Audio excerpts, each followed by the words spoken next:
दोस्तों, मुकेश अंबानी इंडिया के सबसे अमीर आदमी कैसे बने और पूरी दुनिया में 12वें सबसे अमीर इंसान कैसे बने। दोस्तों, ऐसी बहुत सारी बातें आपके दिमाग में आती होंगी। चलिए आज बात करते हैं मुकेश अंबानी की जिंदगी से जुड़े कुछ ऐसे बहुत सारे सवालों के बारे में। मुकेश अंबानी की इनकम का अंदाजा आप ऐसे लगा सकते हैं कि जब तक आप ये वीडियो देखेंगे तब तक मुकेश अंबानी 1,52,00,000 रुपए कमा चुके होंगे। भी कुछ दिन पहले ही मुकेश अंबानी के बेटे की शादी के चर्चे पूरी दुनिया में फैले हुए थे। इस शादी में पूरी दुनिया के हजारों सेलिब्रिटी ने शिरकत की, बहुत भारी रकम वसूल करके शादी में शिरकत की। अगर सिर्फ एक सेलिब्रिटी जस्टिन बीबर की बात करें तो उन्होंने चंद मिनट की परफॉर्मेंस के 280 करोड़ पाकिस्तानी या 80 करोड़ इंडिया के पैसों के हिसाब से लिए। यहाँ हर एक के जहन में एक ही सवाल आता है कि मुकेश अंबानी एशिया के सबसे अमीर आदमी हैं, लेकिन उन्होंने इतना सारा पैसा कमाया कैसे। 10,370 अरब रुपए क्या है, ये कमाई का असल जरिया क्या है। और सबसे बढ़कर अगर एक सोने के पानी से नहा रहा है तो वही दूसरे भाई का दिवालिया क्यों निकला हुआ है। आइए देखते हैं मुकेश अंबानी की कामयाबी की कुछ स्टोरीज वर्ल्ड वाइड हब के साथ। एक बार फिर से खुश आमदीद आपका हमारे चैनल पर। नाजरीन, अगर आप इंडिया में रहते हैं तो चाहते हुए भी कोई ऐसा दिन नहीं गुजार सकते जब मुकेश अंबानी को कोई प्रॉफिट ना दे। टेलीकॉम सेक्टर हो, पेट्रोलियम, क्रिकेट या रिटेल सेक्टर हो, मुकेश अंबानी की रिलायंस इंडस्ट्रीज हर जगह फैली हुई हैं और आपका दिन में मुकेश अंबानी के बिजनेस से वाबस्ता पड़ता ही रहता है। इस सब की शुरुआत मुकेश अंबानी ने खुद नहीं बल्कि इनकी शुरुआत इनके वालिद धीरू भाई अंबानी ने की थी। 1950 में धीरू भाई अंबानी गुजरात से एक अच्छी जॉब के लिए यमन चले गए। उन्होंने 8 सालों तक इंपोर्ट एक्सपोर्ट के एक कारोबार में क्लर्क की नौकरी की और इस कारोबार को करीब से समझने की कोशिश की। वो 1958 में इंडिया आए। उन्होंने ट्रेडिंग बिजनेस स्टार्ट किया जिसे रिलायंस कमर्शियल कॉर्पोरेशन का नाम दिया गया। शुरू में सिर्फ मसाले जात मिडिल ईस्ट और अफ्रीका में एक्सपोर्ट करते। 1966 में उन्होंने रिलायंस टेक्सटाइल के नाम से नई कंपनी लॉन्च कर दी।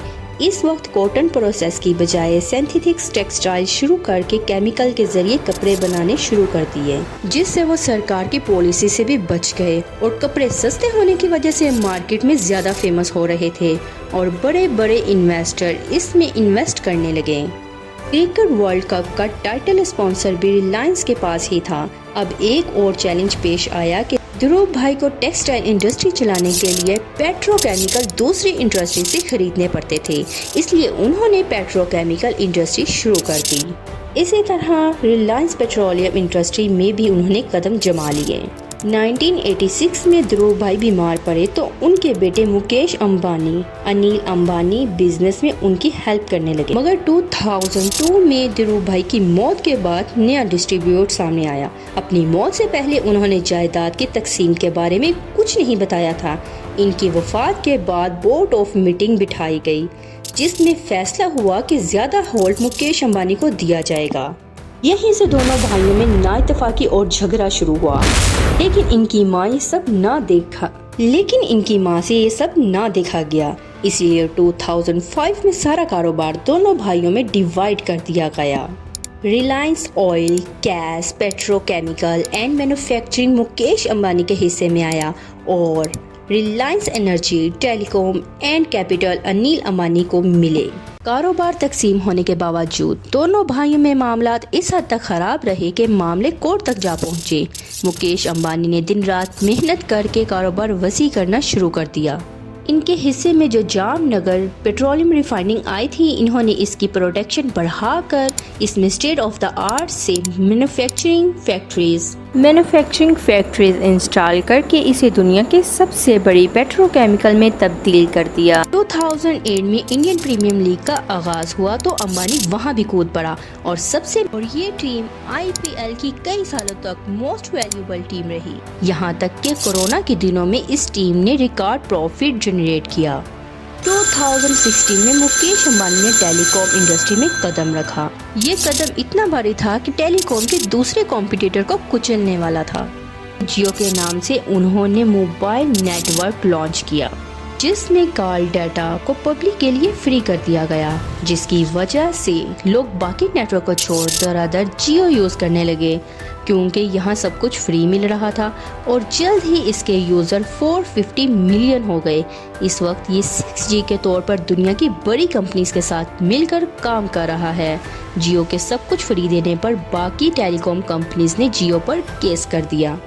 इनका कहना था कि जियो सब कुछ फ्री दे रहा है, जिसकी वजह से मार्केट कंपटीशन खत्म हो गया है। इसके बाद जियो ने फ्री सर्विसेज खत्म करके निहायत ही कम रेट पर सर्विसेज देना शुरू कर दी, जिसकी वजह से बाकी टेलीकॉम को भी अपने रेट कम करने पड़े।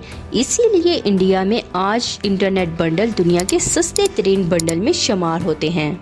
2024 में मुकेश अंबानी की नेटवर्थ $122 से भी ज्यादा है, जो 34,160 अरब पाकिस्तानी जबकि 10,370 अरब इंडियन रुपीस के बराबर है। इसी लिहाज से मुकेश अंबानी दुनिया के 11वें अमीर तरीन शख्स हैं। मुंबई में मौजूद मुकेश अंबानी का घर, जिसे एंटीलिया कहा जाता है, बहुत ही फेमस है। ये एक 24 फ्लोर की बिल्डिंग है। इसके अंदर सैलून, मंदिर, थिएटर, जिम्स और हेलीपैड वगैरह सब कुछ मौजूद है। इसमें दुनिया की महंगी और लग्जरी गाड़ियों का शोरूम भी है।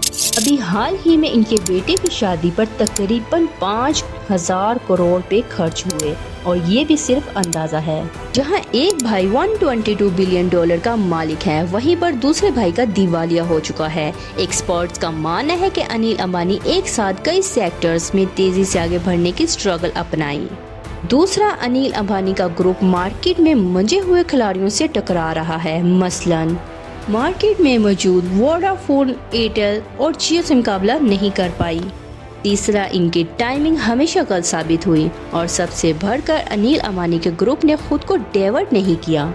इसके साथ साथ अनिल अंबानी मुख्तलिफ मसलों में भी फंसे रहे। इसी वजह से उनकी नेटवर्थ जीरो है। उम्मीद करते हैं वर्ल्ड वाइड हक ये वीडियो आपको पसंद आई होगी।